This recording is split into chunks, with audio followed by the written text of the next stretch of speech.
আরে আপনার কাবা ঘরই তো হিন্দুর টাকা দিয়ে করা আছে। পাগলের বাচ্চা কয় কাবা ঘর বানাইছে হিন্দু। আমি তো কথায় কথায় কাফের বলে, তোমরা কাফের না বলে মৌলবীরে ফাসেকও কইতে পারলা না। ফাসেক যদি নাও কই, এতটুক বলতে পারলা না যে আপনার কথায় কষ্ট পাইছি। মুহাম্মদ সাল্লাল্লাহু আলাইহি সাল্লামের বাপ দাদারা কাবা ঘর নির্মাণ করেছেন, তখন তো কেউ মুসলমান হয়নি। আরে মিয়া, বহুত তোমাদের বলি, এ মৌলবীগুলো খ্রিস্টানদের কাজ করতেছে। যারা খ্রিস্টান মিশনারির বিরুদ্ধে কাজ করে তাদের কাছে জিজ্ঞেস করো, আমার কথা যদি না মিলে তো খোদার কসম আমি ওয়াজ মাহফিল ছেড়ে দিব। যারা খ্রিস্টানদের বিরুদ্ধে কাজ করে, আমিও তো করি, অন্যরা করে। খ্রিস্টানরা মুসলমানকে খ্রিস্টান বানাচ্ছে এই কথা বলে যে তোমাদের নবী মুহাম্মদ সাল্লাল্লাহু আলাইহি ওয়াসাল্লামের বাবা মাই তো জান্নাতে যাবে না, তো তোমরা আর মুসলমান হয়ে লাভ কি?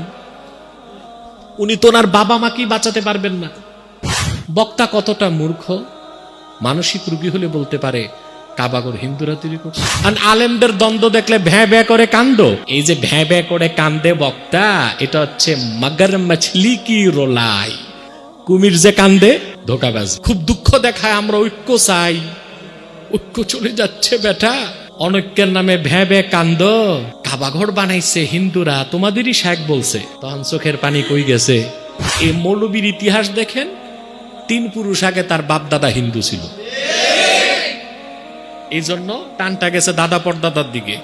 তাহলে ওই ভণ্ড মৌলবীকে হযরত আদমকে হিন্দু বলতে চায়? তাহলে তাদের বক্তব্যের কারণে বেনিফিটেড কারা বাংলাদেশে? মুসলিমরা না অমুসলিমরা? তো তারা কাদের কাজ করছে? তাদেরকে মিডিয়া দেখা যায়, ওয়াজ মাহফিলে তাদের অস্তিত্ব নাই, তো পয়সা আসে কোত্থেকে? ফাউন্ডেশন করার পয়সা, ত্রাণ বিতরণের পয়সা কোত্থেকে আসে? 200-400 গরু বিতরণের গরু আসে কোত্থেকে? কথাগুলো বলে যাচ্ছি, চিন্তা করেন, পাবেন উত্তর। মনে রাখবেন, আল্লাহর হাবিব মুহাম্মদ সাল্লাল্লাহু আলাইহি ওয়াসাল্লামের পিতা মাতা আব্দুল্লাহ আমেনা থেকে উপরের দিকে আদম পর্যন্ত কেউ কাফের ছিল না, মুশরিক ছিল না। তারা মুমিন ছিলেন, জান্নাতি ছিলেন, কোনদিন মূর্তি পূজা করেন নাই, জিনা করে নাই, মদ স্পর্শ করে নাই। কাবা ঘরের নির্মাতা কোনো মুশরিক ছিল না, কাফের ছিল না। কাবা ঘরের নির্মাতা ফেরেশতারা, কাবা ঘরের নির্মাতা আদম, কাবা ঘরের নির্মাতা ইব্রাহিম ও ইসমাইল, কাবা ঘরের সংস্কার করেছেন কুরাইশগণ, কাবা ঘরে হাজরে আসওয়াদ স্থাপন করেছেন আখিরি নবী নূর নবী আমার মুহাম্মদ সাল্লাল্লাহু আলাইহি ওয়াসাল্লাম। পাশ কেটে থাকতে চাইলেও তো পারি না, আল্লাহ তো গর্দানে জিনজিল লাগায় রাখছেন। কাবা ঘরের বিরুদ্ধে কথা হয়েছে, আমি কিছু বলি নাই। এখন স্বপ্নে আল্লাহ দেখান, আমি হাদিস শরীফ পড়তেছি, ফাজাইলে কাবা। আমাকে ইঙ্গিত দেওয়া হচ্ছে যে তুই চুপ কেন, তুই কথা বল, তুই কাবার পক্ষে কথা বল। চরম অস্থিরতা থেকে আজকে আল্লাহর ঘর কাবা নিয়ে কিছু কথা বলব। বক্তা কতটা মূর্খ, মানসিক রোগী হলে বলতে পারে কাবাঘর হিন্দুরা তৈরি করছে। মক্কায় তো কোনো হিন্দুই ছিল না, হিন্দুর অস্তিত্বটাই তো উপমহাদেশে। মক্কায় আরবে কোনো হিন্দু কোনো যুগেই তো ছিল না। হিন্দু কারে কয় মৌলবী তাই বুঝে না। সিন্ধু নদী পার হয়ে যারা এপাশে এসেছে, আর্য কিংবা অনার্য, তাদেরকে বলা হয় হিন্দু। এটার সাথে ধর্মের সম্পর্ক নাই। আর হিন্দু ধর্ম যারা পালন করে তাদেরকে বলা হয় সনাতন ধর্মাবলম্বী। যেমন বহুত বড় এক আলেম ছিলেন আল্লামা ওবায়দুল্লাহ সিন্ধি, সিন্ধের ছিলেন, সিন্ধি। আবার অনেকের নামে আছে হিন্দি, হিন্দের থেকে হিন্দি। যেমন এই যে আপনার ফতোয়া আলমগীরকে বলা হয় ফতোয়া হিন্দিয়া, হিন্দুস্তানের আলেমরা রেখেছেন, এজন্য বলা কি ফতোয়া হিন্দিয়া। তো মৌলবী বুঝলই না হিন্দুকে, ভাবছে সব মুশরিকই হিন্দু। আসলে মিয়া সাহেব, একটা কথা আছে, কুল্লু শাইইন ইয়ারজিউ ইলা আসলি, প্রত্যেকটা জিনিস আসলের দিকে ফিরে। এই মৌলবীর ইতিহাস দেখেন, 3 পুরুষ আগে তার বাপ দাদা হিন্দু ছিল, এই জন্য টানটা গেছে দাদা পরদাদার দিকে। মনে রাখবেন, আরবের ভূখণ্ডে কখনোই কোনো হিন্দু ছিল না, মুশরিক ছিল। আর হিন্দু হওয়া না হওয়ার সাথে এটার সাথে সনাতন ধর্মের কোনো সম্পর্ক নাই। যদিও বা সনাতন ধর্মাবলম্বীগণ নিজেদের হিন্দু বলার কারণে উপমহাদেশের মুসলিম কেউ নিজেকে হিন্দু বলে না। বিষয়টা স্পষ্ট। এখন কাবাঘর হিন্দুরা তৈরি করছে, কত বড় অপরাধ হয়েছে তা কি একবার চিন্তা করছেন? আসুন তা আল্লাহ কি বলছেন, কোরআন হাদিস কি বলে, কাবাঘরের নির্মাতা কারা? আল্লাহ তাআলা বলেন, ইন্না আউওয়ালা বাইতিন উদিআ লিন-নাস লাল্লাযী বিবাক্কাতা মুবারাকান ওয়া হুদাল লিল আলামিন। আল্লাহ তাআলা বলেন, এই পৃথিবীর প্রথম ঘর যা নির্মিত হয়েছে, স্থাপিত হয়েছে বাক্কায়, মানে মক্কায়, গোটা মানব জাতির জন্যে। কাদের জন্য? মুবারাকা, যে ঘরটি বরকতময় করা হয়েছে, ও হুদাল্লিল আলামিন, আর যে ঘরটিকে গোটা বিশ্বের মানুষের হেদায়েতের প্রাণ কেন্দ্র বানানো হয়েছে। তাহলে আল্লাহ বলতেছেন কাবা প্রথম ঘর, কাবা। তাহলে কমন সেন্সের দাবি কি প্রথম ঘরটা তৈরি করলে কমসে কম প্রথম মানুষটা করছে, ওই মানুষটার নাম? তাহলে ওই ভণ্ড মৌলবীকে হযরত আদমকে হিন্দু বলতে চায়? নাউজুবিল্লাহ, কথা বলেন। আরে কাফেরকে আব্বাসী কাফের বলে। কিতাবপত্র তো পড়ো না, পরে ফতুয়া আমারটাই পায় সঠিক। যা গালিগালাজ করার করে, আমার দুঃখ লাগে না, গালি দেওয়ার আগে আব্বা বলে। কি বলে? সম্মানিত সুধী, ওই যে দেখেন নাই কিছুদিন আগে কিছু মৌলবী নেটে ছাড়লো, জাব্বাসী বলছে লবণ দিয়া মদ খাওয়া হালাল। পরে দেখে সব কিতাবেই মাসালা আছে, কিতাবুল আশরিবাতে, কুদুরিতে, জওহারাতুন নাইয়ারাতে, ফতোয়া শামিতে, সব জায়গায় আছে। মদে প্রচুর লবণ দিলে ওইটার মদ থাকে না, শিরকা হয়ে যায়। কি হয়ে যায়? তখন হুকুমটা ভিন্ন হয় না? আগা বুঝলো না, মাথা বুঝলো না, কিচ্ছু বুঝলো না, বাস আসলে জীবনে মাসালাই চোখে পড়ে নাই। পড়াশোনা করে দেখে প্লান্টি খাইছে। কখনো আলহামদুলিল্লাহ শুধু অনুমান, কান কথায় আমি কখনো কোনো বক্তব্য দেই না, আলহামদুলিল্লাহ। আর যতক্ষণ পর্যন্ত যে কথাটা কোরআন সুন্নাহর ভিত্তিতে হক তা না বলি, ততক্ষণ পর্যন্ত আমার মনের অস্থিরতা যায় না। অনেক মানুষ আছে আমাকে অনেক পিসাবো নসিহত খয়রাত করে, হুজুর ফতুয়া দিয়েন না, শুধু ওয়াজ করেন, তাহলে আপনার জনপ্রিয়তা কোনোদিন কমবে না।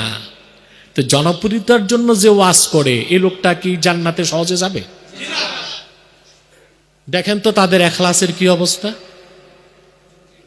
জনপ্রিয়তা, কারো চিন্তা মুরিদ ধরে রাখা, কারো চিন্তা শ্রোতা ধরে রাখা, কারো চিন্তা পয়সা কামাই করা।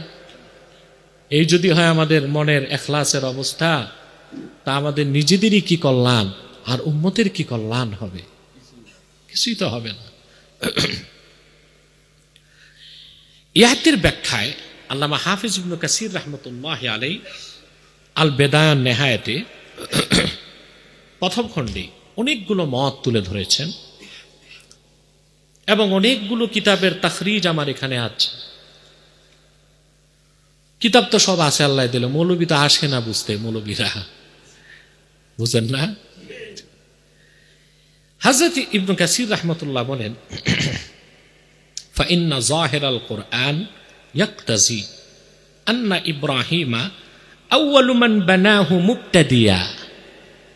কোরআন শরীফের এই আয়াত, যে আয়াতটা আমি পড়েছি আপনাদের সামনে, কথা বুঝতেছেন না?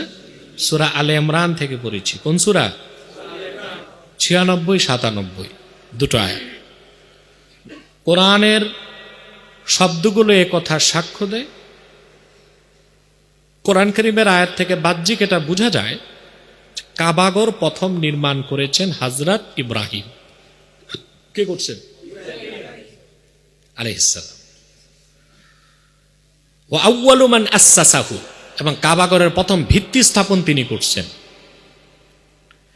এই মতটাকে যদি গ্রহণ করি, তাহলে যদি বলা হয় কাবাগর তৈরি করছে হিন্দুরা, এটা প্রথম কার সম্মান ও তাজিমে আঘাত লাগে? মৌলবীর কথা কত বড় অপরাধ হয়েছে চিন্তা করেন। বাকি মৌলবীরা যারা আব্বার বিরোধিতা করো, চুপ রইলাকে 15 দিন, প্রতিবাদ করলা না কেন? আমি তো কথায় কথায় কাফের বলে, তোমরা কাফের না বলে মৌলবীরে ফাসেকও কইতে পারলা না। ফাসেক যদি নাও কই, এতটুক বলতে পারলা না যে আপনার কথায় কষ্ট পাইছি। আর আলেমদের দ্বন্দ্ব দেখলে ভ্যাঁ ভ্যাঁ করে কান্দ। এই যে ভ্যাঁ ভ্যাঁ করে কান্দে বক্তা, এটা হচ্ছে মাগার মাছলি কি রোলাই। মাগার মাছ বুঝেন? মাগুর মাছ না, উর্দুতে কুমিরকে বলে মাগার মাছলি। কি বলে? আপনারা চিড়িয়াখানায় গেলে দেখবেন যে কুমিরের 2 সেক দিয়া পানি পড়ে। এটা হচ্ছে ধোকাবাজির কান্না। কিসের কান্না? তো এটাকে উর্দুতে বলে মাগার মাছলি কি রোলাই, কুমিরের কান্না। মিয়া সাহেব, পীর আর বক্তা কানলেই মনে করবেন না সুফি দরবেশ। পীর আর বক্তা চোখ বন্ধ করলে মনে করবেন না দরবেশ। বিড়ালও ইঁদুর ধরার আগে চোখ বন্ধ রাখে। হ্যাঁ, মাথাটা নুইয়া ধ্যান করলে মনে করবেন না দরবেশ। সংস্কৃতিতে একটা কথা আছে, কাক চেষ্টাং বক ধ্যানত। এটা আমরা স্কুলে পড়ছিলাম একটা বইতে, কাক চেষ্টাং বক ধ্যানত, অর্থাৎ কাকের মতো চেষ্টা, বকের মতো ধ্যান। বক যে ধ্যান ধরে মাছ ধরার জন্য, ঠিক না? আর বিড়াল যে চোখ বন্ধ করে, কুমির যে কান্দে, ধোকাবাজি। অতএব এই সব বক্তার এই ভ্যাঁ ভ্যাঁ কান্না খুব দুঃখ দেখায়। আমরা ঐক্য চাই, ঐক্য চলে যাচ্ছে বেটা। অনৈক্যের নামে ভ্যাঁ ভ্যাঁ কান্দ। কাবাঘর বানাইছে হিন্দুরা, তোমাদেরই শেখ বলছে। তখন চোখের পানি কই গেছে? কাবাঘরের জন্য মায়া নাই, মাসলাকের মৌলবীদের জন্য মায়া লাগে। এইরকম মুনাফেক আমি জানি না আব্দুল্লাহ বিন উবাই বিন সুলুলের কাতারেও জায়গা পাবে কিনা হাসরে।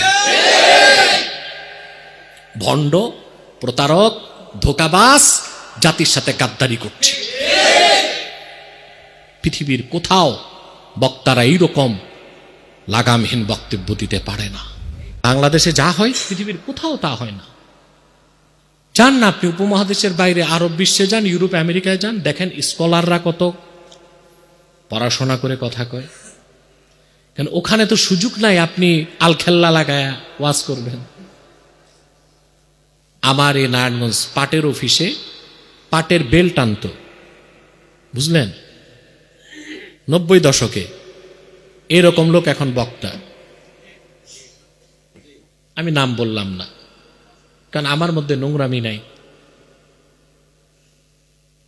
এক বক্তা বিদেশ যে কাতারে না কুয়েতে, হে ছিল ক্লিনার। কি ছিল? হে বাংলাদেশে এসে এখন বক্তা।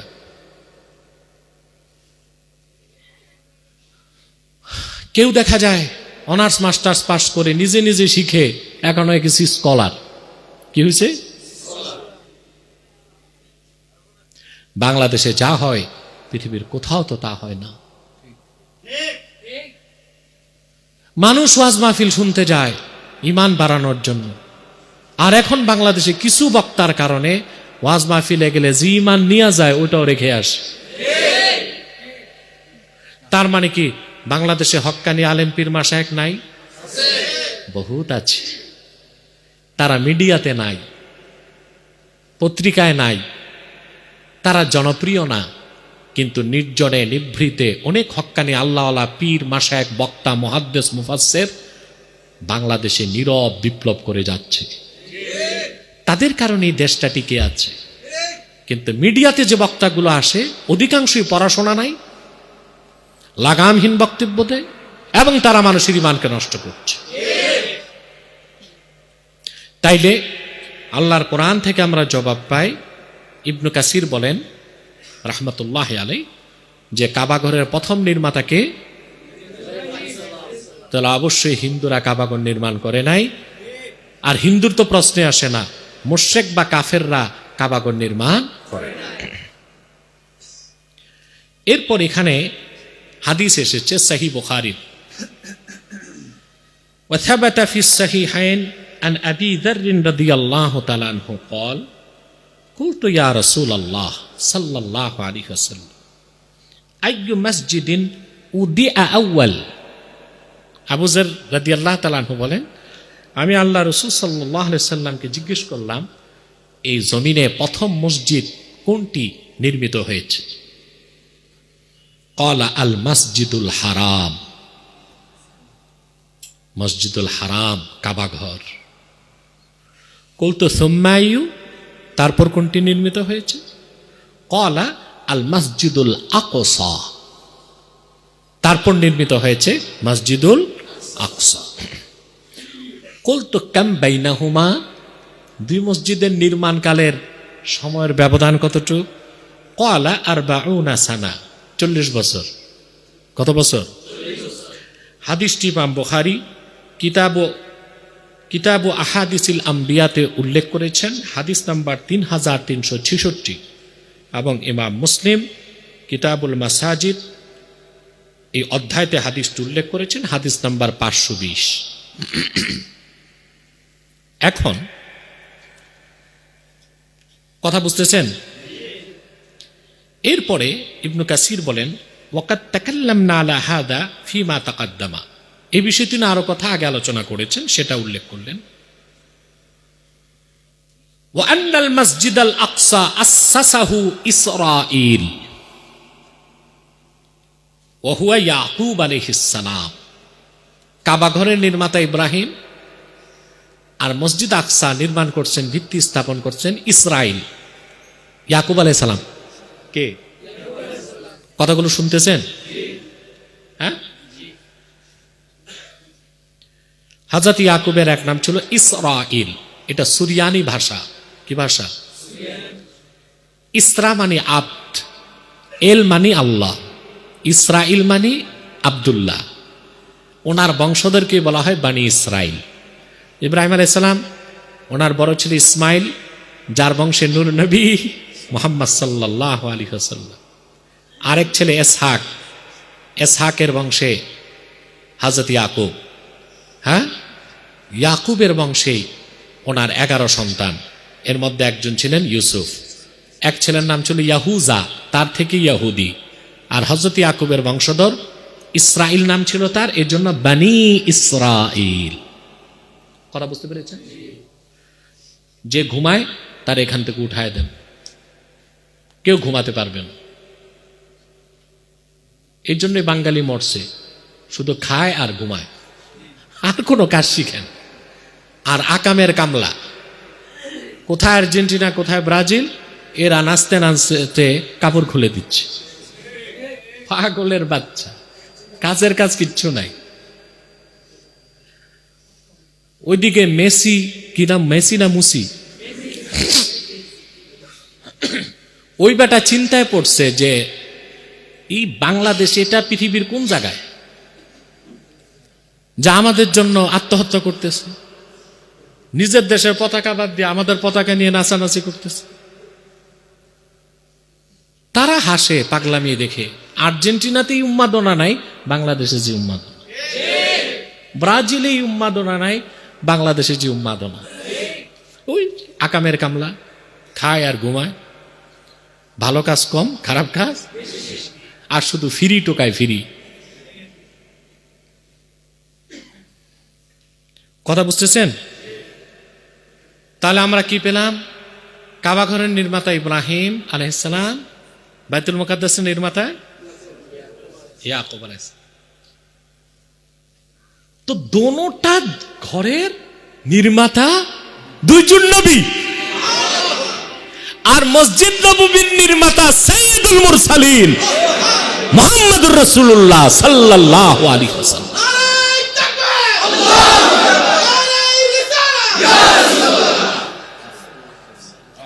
সাল্লাল্লাহু আর পাগলের বাচ্চা কয় কাবাঘর বানাইছে হিন্দুরা। রাসূলুল্লাহর পূর্বপুরুষ মুশরিক ছিলেন। এ তো ঈমানও আনতে হবে, নিকাও দোহরাইতে হবে। ওর তো ঈমান হয়ে গেছে, বউও গেছে, ঠিক না? মৌলবীরা 15 দিন পরে মুখ খুলছি, বাড়াবাড়ি যত করবা তোমাদের চেহারা উলঙ্গ হবে জাতির কাছে। তোমরা আমার দেশে সরল প্রাণ মুসলমানের ঈমান আকীদা নষ্ট করবা। আমাদের দুই কারণে কষ্ট লাগে।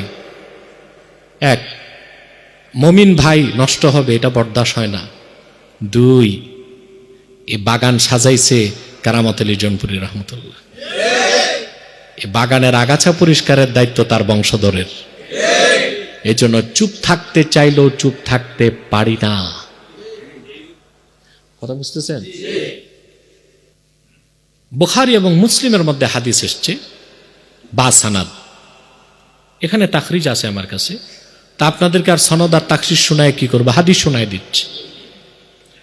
অফিস সাহিহাইন أن هذا البلد حرمه الله يوم خلق السماوات والأرض فهو حرام بحرمة الله إلى يوم القيامة।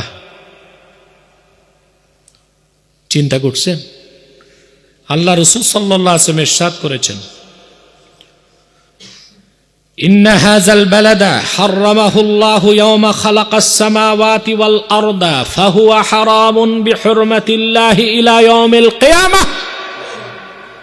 এই কাবা, এই মক্কাকে আল্লাহ হারাম বানায় দিয়েছেন, সম্মান মর্যাদার জায়গা বানায় দিয়েছেন, যেখানে অন্যায় করা নিষেধ, শিকার করা নিষেধ, রক্তপাত করা নিষেধ। আকাশ এবং জমিন সৃষ্টির আগ থেকে, আকাশ এবং মানে আগ থেকে এই জন্য বললাম, আল্লাহ যেদিন আকাশ ও জমিন তৈরি করেছেন ওই দিন থেকে আল্লাহ কাবা ও হারামকে হারাম হিসেবে ঘোষণা করে দিয়েছেন। তাহলে কাবাগরের নির্মাতাকে হিন্দু? কাবাগর তো আকাশ জমিন যেদিন সৃষ্টি হয়েছে হযরত আদম আলাইহিস সালাম, ওনার কোন অস্তিত্ব নাই। আদম আলাইহিস সালামকে আল্লাহ তৈরি করেন নাই। তখন আল্লাহ তাআলা আকাশ জমিন সৃষ্টি যেদিন করেছেন ওই দিনই আল্লাহ কাবাকে ও কাবার আশপাশ বাক্কাকে মক্কাকে হারাম ঘোষণা করেছেন, এবং সেখানে রক্তপাতকে, অন্যায়কে, গুনাহকে হারাম করে দিয়েছেন। হযরত আদম আল্লাহর পয়গম্বর, কথা বুঝতেছেন?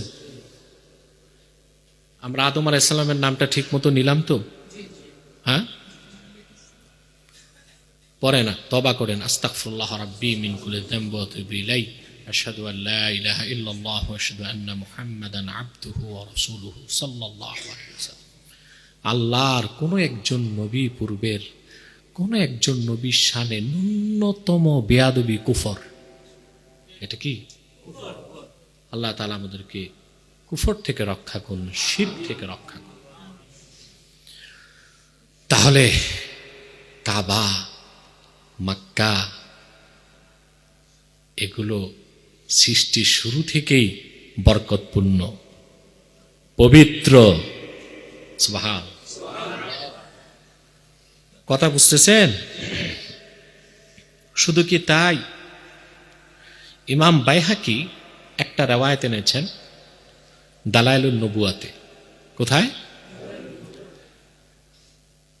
أخبرنا أبو عبد الله الحافظ حدثنا أبو عبد الله الصفار حدثنا أحمد بن مهران حدثنا عبيد الله حدثنا إسرائيل عن أبي يحيى عن مجاهد عن عبد الله بن عمرو رضي الله تعالى عنه قال كان البيت قبل الأرض ب1000 سنة وإذا الأرض مدت قال من تحته مدت قال وقد تابعه منصور عن مجاهد বাইহাকি একটা হাদিস নকল করেছেন আব্দুল্লাহ ইবনে আমর থেকে রাদিয়াল্লাহু তাআলা ওয়া ইদাল আরদু মুদ্দাত সূরা ইনশিকাক 3 নম্বর আয়াতে আল্লাহ এটা বলছেন। হ্যাঁ, আর যখন জমিনকে সম্প্রসারিত করা হলো, যখন জমিনকে এই আয়াতের ব্যাখ্যা ইমাম মুজাহিদ হচ্ছে ইবনে আব্বাস রাদিয়াল্লাহু তাআলা আনহুমার ছাত্র। তিনি বলেন ওয়া ইদাল আরদু মুদ্দাত ক্বালা মিন তাহতিহি মুদ্দাত।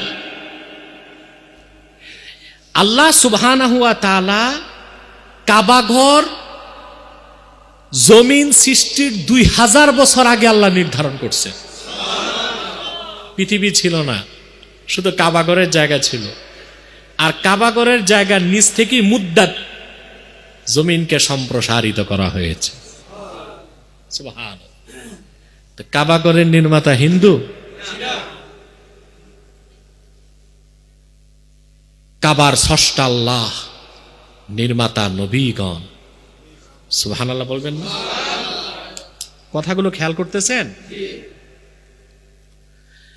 এখন দেখেন, এরপরে আসেন আরেকটি হাদিস ইবনে কাসির রওয়ায়াত করেছেন, না ইমাম বাইহাকি রওয়ায়াত করেছেন, দালাইলুন নবুয়াতে আছে। আখবারানা আবু আব্দুল্লাহ আল হাফিজ আখবারানা আবু জাফর মুহাম্মদ ইবনে মুহাম্মদ ইবনে আব্দুল্লাহ আল বাগদাদি حدثنا يحيى بن عثمان بن صالح حدثنا أبو صالح الجهني حدثني ابن لحيئة عن يزيد بن أبي الخير عن عبد الله بن عمرو بن العاص رضي الله تعالى عنه قال قال رسول الله صلى الله عليه وسلم بعث الله جبريل إلى آدم وحواء فقال لهما ابنيا لي বাইতান। আল্লাহ তাআলা আদম হাওয়া তো দুইজন দুই জায়গায় নামছে, কথা বলে না, দুইজন দুই জায়গায় নামছেন না? আল্লাহ তাআলা দুইজনের তওবা কবুলের পর, সাক্ষাতের পর, বুঝলেন, সাক্ষাৎটা হয়েছিল আরাফার ময়দানে। কোথায়? আল্লাহ জিবরিলকে পাঠিয়েছেন। আদম তো নবী হয়ে গেছে। কি হয়ে গেছে? আদমকে আল্লাহ ওহির মাধ্যমে বললেন, তোমরা স্বামী স্ত্রী আমি আল্লাহর জন্য একটা ঘর বানাও, আমার জন্য একটা। খেয়াল করতেছেন? ফাখাত্তালাহুমা জিবরিলু ফাজআলা আদামু ইয়াহফিরু ওয়া হাওয়াউ তানকুলু। হযরত জিবরিল ডাক দিয়ে দিছে, এতটুকু জায়গায় কাবা ঘর বানাও। মিয়া সাহেব বুঝো না কথা? ডাক দিছে কে? ওহী করছে আমার আল্লাহ, ডাক দিছে। আদম আলাইহিস সালাম মাটি খুঁড়ছেন আর হযরত হাওয়া মাটি বহন করছেন। তাহলে এই হাদিস থেকে দেখা যায় কাবাঘরের নির্মাতা আদম এবং হাওয়া, আল্লাহর নবী আদম। সেখানে মৌলবী বলছে কাবাঘর তৈরি করছে। অপরাধটা কি ছোটখাটো না অনেক বড়? কুফর হয়েছে কিনা? জিন্দিক ঠিক হয়েছে। তারপরে হাদিসের বাকি অংশ হচ্ছে হাত্তা আজাবাহুল মা নুদিয়া মিন তাহতিহি হাসবুকা ইয়া আদম। মাটি খোঁড়া যখন শুরু হলো, হ্যাঁ, একদম মাটির নিচ থেকে পানি হযরত আদমকে জবাব দিয়ে বলল, যথেষ্ট হয়েছে আদম। হ্যাঁ, فلما بنيا أوحى الله تعالى إليه أن يطوف به وقيل له أنت أول الناس وهذا أول بيت ثم تناسخت القرون حتى حجه نوح ثم تناسخت القرون حتى رفع إبراهيم القواعد منه তারপর আল্লাহ বলছেন আদম এবার তোয়াফ করো। কি করো? সুবহান আল্লাহ।